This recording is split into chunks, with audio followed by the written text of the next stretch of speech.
Terima kasih Anda masih bersama dengan kami. Kami sudah terhubung di sambungan telepon dengan Fadli Ramadhanil, peneliti Perludem. Mas Fadli, selamat pagi. Pagi, Mas Egan. Mas Fadli, kalau mencermati mengenai kasus suap Komisioner KPU ini, mungkin tidak bahwa orang-orang yang terlibat ini tanpa melibatkan petinggi partai politik, dalam hal ini adalah PDIP. Nah, makanya ini menjadi tantangan dari Komisi Pemberantasan Korupsi menurut saya untuk mengungkap kasus ini hingga tuntas. Bahwa masih ada satu tersangka yang masih sekarang belum bisa ditangkap, tentu ini menjadi salah satu pertanyaan penting. Kenapa dia masih belum ditangkap, dan tentu saja harus ada dorongan kepada yang bersangkutan untuk segera menyerahkan diri. Nah, peran dan kerjasama dari partai politik untuk mengungkap penegakan hukum atau kasus hukum ini menjadi sangat penting karena dia adalah kader partai, bahkan menjadi calon anggota legislatif di dalam pemilu 2019 yang lalu. Tentu partai bisa mendorong agar kadernya bisa kooperatif dalam mengungkapkan kasus ini. Ya, tapi ini janggal tidak sih, Mas Fadli? Ini kalau kita ketahui dari kasusnya kan yang kemudian menggantikan Nazarudin Kimas adalah kader PDIP, Rizky Aprilia. Tapi kemudian PDIP sendiri dalam tanda kutip ya, ngotot inginnya kemudian Harun Masiku yang kemudian dijadikan anggota DPR. Ya, tentu harusnya partai politik sudah paham betul ya soal ketentuan mekanisme pergantian anggota legislatif terpilih jika seorang yang mendapatkan suara terbanyak itu salah satu penyebabnya ya meninggal dunia. Makanya kan dia tidak bisa kemudian melanjutkan proses pemilihan. Nah, mekanismenya kan sudah sangat jelas bahwa pengganti dari orang yang meninggal dunia jika dia mendapatkan suara terbanyak tentu adalah orang yang mendapatkan suara terbanyak kedua jika memang partai itu mendapatkan kursi. Nah, itu yang kemudian mekanisme yang dijalankan oleh KPU. Jadi menurut saya kalau kemudian ada partai politik yang kemudian mengupayakan agar proses pergantian anggota legislatif terpilih tidak dengan mekanisme yang ada di dalam undang-undang pemilu, itu tentu menjadi salah satu hal yang sangat disayangkan. Karena kalau kemudian proses pergantiannya diharapkan tidak sesuai dengan mekanisme yang ada di dalam undang-undang pemilu, itu menyebabkan inkonsistensi penerapan sistem pemilu dengan proporsional terbuka, di mana pemenangnya adalah orang yang mendapatkan suara terbanyak. Nah, kalau kemudian tiba-tiba ditarik lagi kepada menjadi otoritas partai politik, ini merusak konsistensi penerapan sistem pemilu. Nah, ini juga yang kemudian menjadi salah satu persoalan ketika putusan yudisial review Mahkamah Agung yang kemudian bisa menjadi salah satu bagian dari kemudian adanya perdebatan di dalam kasus ini. Mas Fadli, ini kalau kita cermati mengenai proses pengambilan keputusan siapa-siapa saja kemudian ditunjuk partai politik untuk menjadi anggota DPR, begitu, apakah selama ini prosesnya terbuka, paling tidak bisa dipantau gitu oleh semua orang? Otoritas partai tentu yang paling awal ada di proses pencalonan, Mas Egan. Jadi partai yang kemudian menentukan siapa yang ada di dalam daerah pemilihan untuk pencalonan legislatif, dalam hal ini DPR RI. Siapa yang ada di nomor urut 1, 2, dan 3, sampai seterusnya. Meskipun nomor urut tidak akan terlalu berpengaruh ya, karena keterpilihan itu ditentukan oleh suara terbanyak.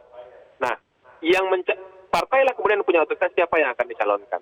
Soal siapa yang akan terpilih, termasuk juga apakah partai tersebut dapat kursi di suatu daerah pemilihan atau tidak, itu menjadi hak konstitusional dari pemilih yang akan menentukan sesuai dengan sistem pemilu kita.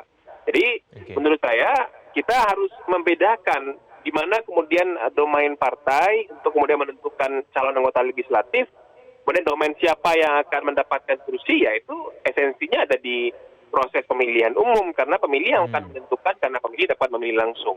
Nah, fase berikutnya kalau sudah ada anggota legislatif terpilih, kemudian harus melakukan pergantian atau partai ingin melakukan pergantian, ya mekanismenya pakai mekanisme pergantian antar waktu yang ada di dalam undang-undang partai, yang ada di dalam undang-undang MD3. Dan itu juga kembali menjadi domain dan otoritas partai untuk mengganti itu. Bahwa nanti ada anggota legislatif yang keberatan karena diganti oleh partai, itu perdebatan yang lain. Karena tentu partai harus punya alasan yang kuat, alasan yang rasional untuk kemudian mengganti anggota legislatifnya yang sedang duduk di kursi DPR. Baik, sekarang kita ke pihak KPU-nya nih, Mas Fadli. Mungkin tidak kalau Wahyu Setiawan ini bermain sendirian, paling tidak mau mengubah mengenai putusan dari KPU yang sudah menetapkan Rizky Aprilia. Mungkin tidak itu dilakukan seorang diri. Saya ingin menggambarkannya seperti ini, Mas Eka, bahwa KPU dalam konteks hari ini itu sebetulnya tidak punya wewenang lagi untuk kemudian melakukan pergantian anggota legislatif. Jadi apa yang dilakukan oleh Wahyu Setiawan yang kemudian kalau kita lihat dalam konstruksi perkaranya menjanjikan akan mengupayakan menetapkan saudara Harun Masiku misalnya untuk menjadi anggota legislatif, itu tidak relevan karena tidak ada lagi kewenangan KPU untuk menentukan siapa yang akan menjadi anggota legislatif. Toh kan anggota DPR terpilihnya sudah ada. Nah, soal apakah dia bermain sendiri atau kemudian ada oknum lain yang terlibat, saya lebih percaya kepada proses penegakan hukum yang sedang dijalankan oleh KPK. Nah, poin pentingnya adalah KPU mesti kooperatif dalam proses penegakan hukum ini, dan itu juga sudah dikatakan oleh Komisioner KPU. Mereka akan sangat terbuka, mereka akan kooperatif, dan akan bekerja sama untuk mengungkap kasus ini secara tuntas. Nah, statement ini akan diuji, dan kita juga tentu berharap KPK bisa menuntaskan perkara ini sampai ke akar-akarnya. Apakah memang Wahyu Setiawan bermain sendiri hanya untuk mencari keuntungan pribadinya misalnya, atau memang ada oknum lain yang terlibat dengan memanfaatkan wewenang, tugas-tugas, dan kemudian hal-hal yang bisa menguntungkan dirinya terkait dengan jabatan yang sedang dipegangnya sebagai anggota KPU. Nah, ini yang harus diungkap oleh KPK hingga tuntas menurut saya. Baik, terima kasih Mas Fadli Ramadhanil telah bergabung bersama kami melalui sambungan telepon. Selamat pagi Mas Fadli. Sebelum kita jeda, Bang Gaudensius, kita bahas sedikit. Kemarin sempat ada rumor yang beredar, Bang Gaudensius, bahwa sebetulnya Sekjen PDIP ini, Pak Hasto Kristianto ini sudah diincar begitu oleh KPK. Bahkan ada rumor akan ditangkap di PT IKA. Tapi kemudian sudah disampaikan, sudah dibantah oleh Hasto Kristianto bahwa dia tidak terlibat. Bahkan ada sejumlah framing yang digunakan untuk melibatkan dia dalam kasus ini. Sebetulnya seberapa strategi sih Bang Gaudensius peran Sekjen begitu bisa kita kaitkan dengan kasus ini sebetulnya? Ya, bukan soal strategis atau tidak strategis, tapi harus tegas dikatakan bahwa ini adalah proses penegakan hukum. Penegakan hukum itu berarti kalau kita mengacu pada KUHP itu kan hukum acara itu berarti berbicara tentang alat bukti. Pertanyaannya, seberapa banyak alat bukti yang dipunyai oleh KPK untuk mengaitkan Hasto terlibat di dalam kasus ini, gitu kan? Kalau soal dugaan, tentu dugaan itu bisa saja datang dari mana saja, apalagi ada orang yang ditangkap yang disebut-sebut sebagai staf Hasto yang mengatakan bahwa uang itu berasal dari Hasto. Tapi kan pengakuan saja tidak cukup. Minimal ada 2 alat bukti untuk bisa menetapkan seseorang itu sebagai tersangka. Ada tanda tangan Hasto Kristianto dan Megawati, paling tidak dengan surat yang menginginkan Harun Masiku untuk menjadi anggota DPR. Nah, ini sudah cukup kan belum sih Bang kalau untuk ini? Oh, itu harus dilihat secara utuh ya. Kalau saya membaca secara saksama proses kasus ini ya. Ini kan kasusnya sudah sederhana. Undang-undang pemilu mengatakan bahwa caleg terpilih itu berdasarkan suara terbanyak, titik di situ. Di dalam undang-undang pemilu sama sekali tidak dibicarakan apakah orang meninggal sebelum hari pemilu itu suaranya dihitung atau tidak. Kemudian dikeluarkanlah PKPU, peraturan KPU nomor 3 dan PKPU nomor 4. Di dalam peraturan PKPU itulah yang merinci bahwa orang yang sudah meninggal sebelum pemilu, kalau dia tercoblos, namanya tercoblos, suaranya hitung 0. Itulah makanya Nasaruddin, secara perolehan suara mestinya Nasaruddin Kemas itu memperoleh suara terbanyak di Dapil 1 Sumatera Selatan. Sumatera Selatan Dapil 1 itu Nasaruddin itu perolehan suara terbanyak. Karena dia meninggal 17 hari sebelum pemilu, sehingga oleh KPU berdasarkan PKPU 3 dan 4 tidak menghitung suaranya. Suara itu dianggap sebagai suara partai, kemudian diserahkan kepada Rizky. Itu menurut PKPU. Nah, PKPU inilah yang dilawan lewat uji materi di Mahkamah Agung untuk menguji apakah PKPU itu sesuai dengan undang-undang tidak, ranahnya ranah Mahkamah Agung. Dan PDIP menang pada saat itu. Oke. Saya di dalam pengaduan itu uji materi itu yang menandatangani itu adalah Megawati dan Hasto sebagai ketua umum dan sebagai sekjen. Oke. Dan mereka menang gitu. Nah, yang mereka proses sekarang ini, walaupun Rizky sudah dilantik sebagai anggota DPR, tetapi mereka memproses hukum putusan Mahkamah Agung 19 Juli yang memenangkan gugatan PDIP. Oke, berarti dalam hal ini KPU yang tidak mengikuti putusan dari MA, begitu ya? Ya, mestinya KPU itu melawannya itu dengan menggugat balik, bukan lewat surat menyurat. Ini kan yang terjadi sekarang, ini kan korespondensi. Baik, Bang Orzi, kita akan jeda terlebih dahulu. Pemirsa jangan kemana-mana, editorial Media Indonesia akan segera kembali.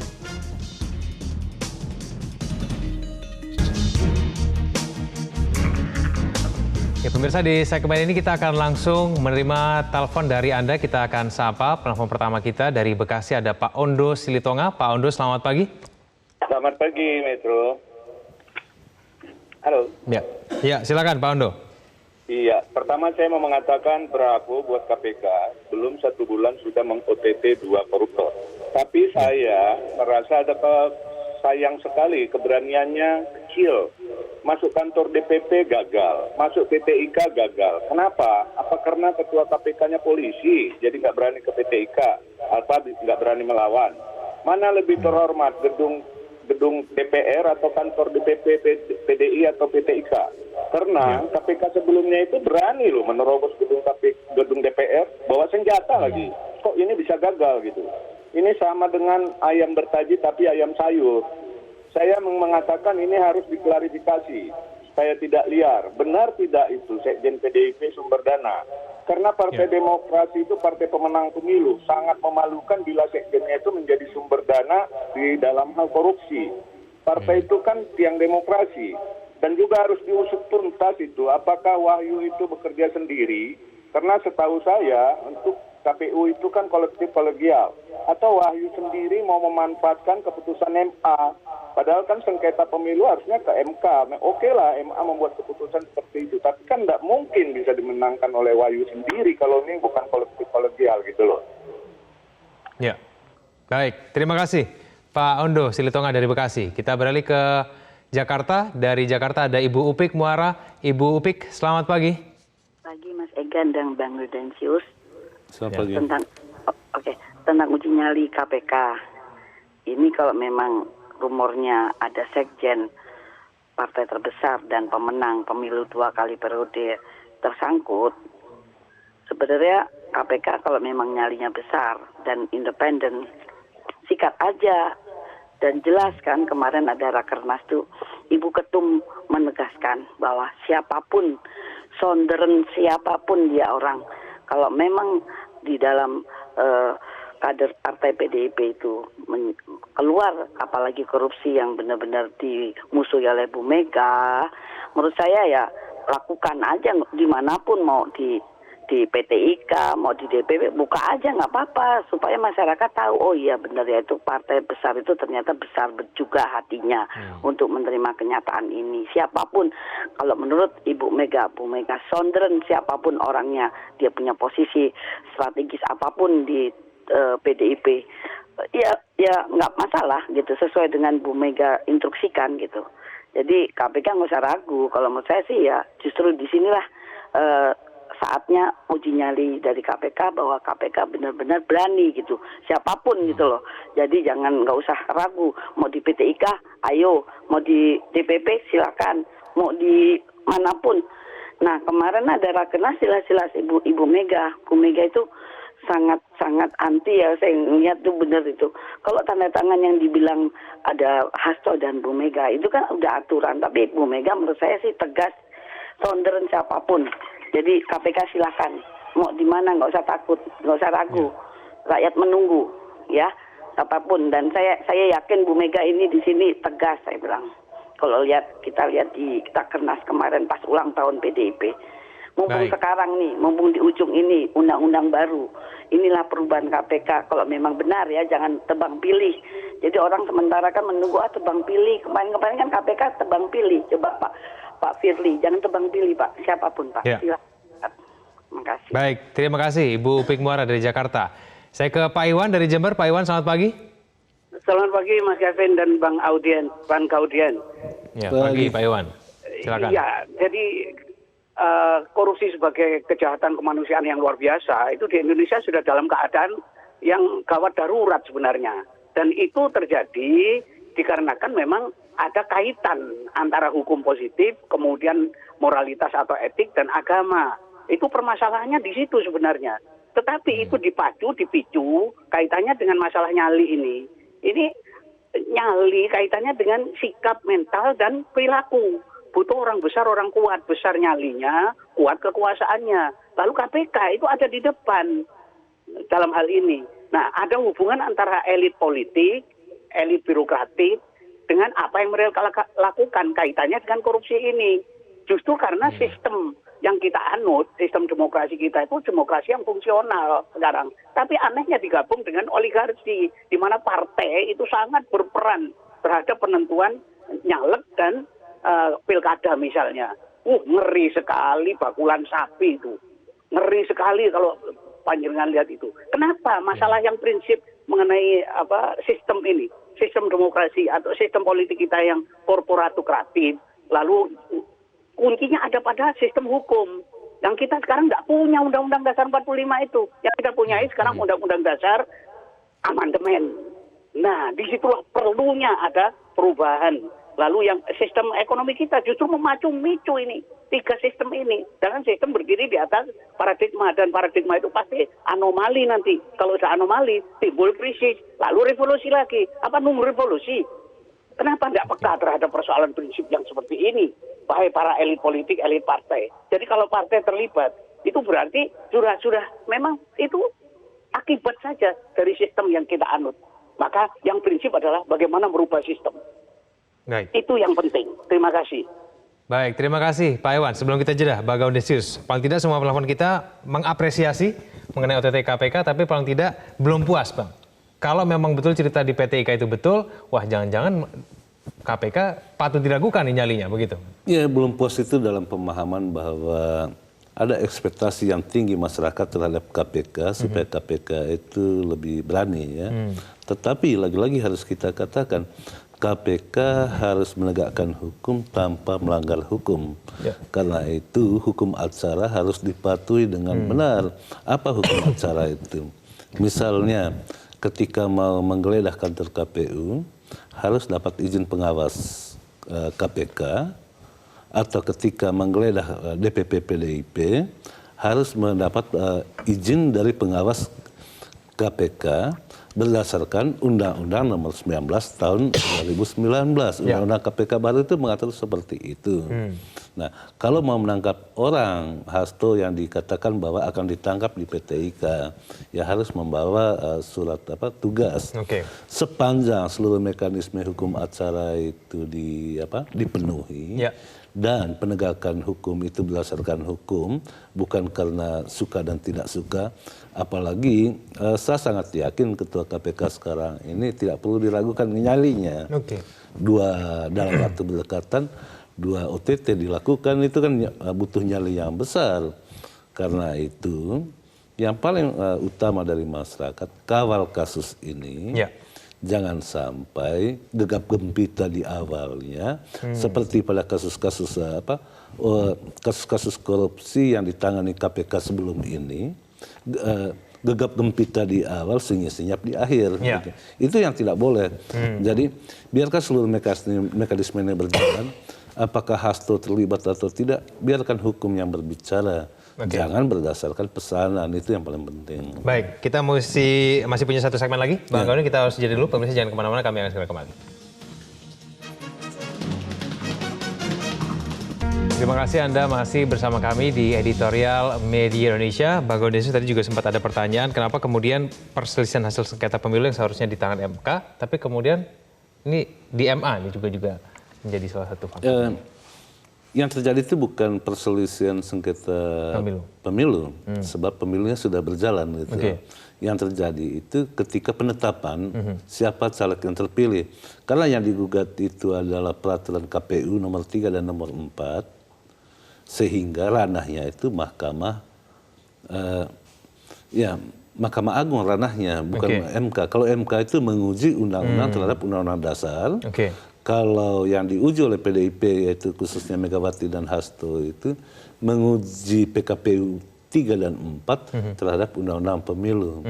Dan mereka menang gitu. Nah, pertanyaannya, mengapa sih KPU ngotot untuk tetap menetapkan Rizky Aprilly? Padahal sudah ada putusan dari MA begitu ya? Padahal sudah ada putusan dari MA. Jadi bisa ditanya begitu sebaliknya. Apakah ada sesuatu? Ini kan yang mestinya menjadi ranah KPK untuk melakukan pengusutan tuntas kasus ini. Kenapa harus diusut tuntas? Karena ada dua pertaruhan di sana. Yang pertama itu pertaruhan demokrasi. Kita tahu bahwa KPU itu lokomotif demokrasi. Karena itu jangan sampai hanya karena gara-gara seorang Wahyu Setiawan ataupun dugaan yang lain-lainnya di KPU itu sehingga orang tidak percaya lagi kepada demokrasi. Jika itu yang terjadi sangat berbahaya. Yang kedua, jangan sampai orang tidak percaya kepada partai politik. Karena itu, supaya kepercayaan kepada partai politik itu tetap terjaga, KPK harus mengusut kasus ini secara transparan. Siapapun yang terlibat, apakah orang partai atau bukan, KPU atau bukan yang terlibat, harus diusut tuntas. Mengapa harus diusut tuntas?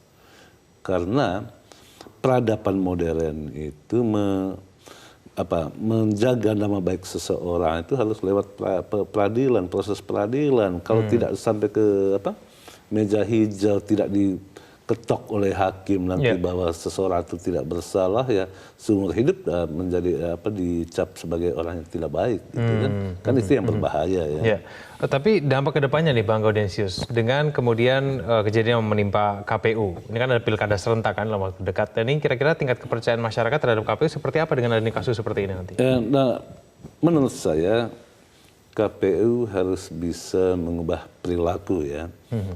Ini negara hukum, menghormati seluruh proses hukum yang ada. Yang pertama yang harus saya katakan, kalau ada putusan Mahkamah Agung sebagai lembaga hukum, kalau ada putusan Mahkamah Konstitusi sebagai lembaga hukum, jangan ditafsirkan lagi, tetapi harus dijalankan. Kalau tidak setuju dengan putusan itu, masih ada upaya hukum lain. Sama seperti tidak setuju dengan putusan Mahkamah Agung pada tanggal 19 Juli yang memenangkan Megawati dan Hasto, perlawanannya itu lewat hukum lagi. Jangan membuat putusan sendiri yang seakan-akan menganggap dirinya monopoli kebenaran. Itu yang tidak boleh dilakukan oleh KPU. Kalau KPU ke depan itu tidak mematuhi proses-proses hukum, putusan-putusan hukum yang sudah ditetapkan oleh lembaga peradilan, ini sangat berbahaya bagi demokrasi. Demokrasi itu dibangun di atas hukum, bukan orang per orang berdiri di atas hukum. Jadi tidak benar juga KPU itu seakan-akan menjadi Tuhan yang benar segala-galanya. Jadi ada putusan Mahkamah Agung yang memenangkan Megawati dan Hasto, mestinya itu dijalankan. Gitu. Tidak kemudian akhirnya dilawan atau ditafsirkan dengan cara yang berbeda begitu ya Bang Gaudentius ya. Lalu kemudian begini Bang, apakah dengan adanya kejadian suap ini, apakah memang karena faktor oknumnya dalam hal ini adalah Wahyu Setiawan, ataukah karena memang sistemnya Bang yang juga mungkin membantu proses itu terjadi? Ya, kalau kita, Wahyu Setiawan itu terpilih dari 500 orang yang mencalonkan diri sebagai anggota KPU pada 2016 dalam tim seleksi yang dipimpin oleh yang sekarang menjadi Hakim Agung. Saldi Isra ketua tim seleksi Wahyu Setiawan ini. Jadi dia terpilih satu dari 500 orang. Wahyu Setiawan ini adalah peraih suara terbanyak di Komisi 2 DPR, 50 suara. 50 suara walaupun peraih suara terbanyak itu tidak menjadi ketua KPU, yang menjadi ketua KPU malah anggota yang meraih suara paling sedikit. Jadi ketua KPU sekarang itu perolehan suara sedikit di Komisi 2 DPR. Wahyu Setiawan itu paling banyak. Paling tinggi. Nah, walaupun dia paling tinggi, harus kita katakan ada satu rekam jejak yang kurang bagus dari Wahyu Setiawan itu, ketika secara eksplisit dia mengatakan dirinya akan mengundur dari KPU kalau KPU mau melawan putusan-putusan yang terkait dengan DPR, atau dengan kata lain, memang di dalam diri Wahyu Setiawan itu sudah ada keinginan yang sangat kuat untuk menjalin hubungan yang baik dengan partai politik, atau dengan kata lain Wahyu Setiawan itu tetap mencari jalan sendiri menuju pusat-pusat kekuasaan. Oke, baik, kita akan cermati Bang nanti kedepannya seperti apa, apakah akan ada gebrakan-gebrakan baru berkaitan dengan kasus ini kedepannya. Terima kasih Bang Gaudesius telah bergabung sama kami. Selamat pagi Bang.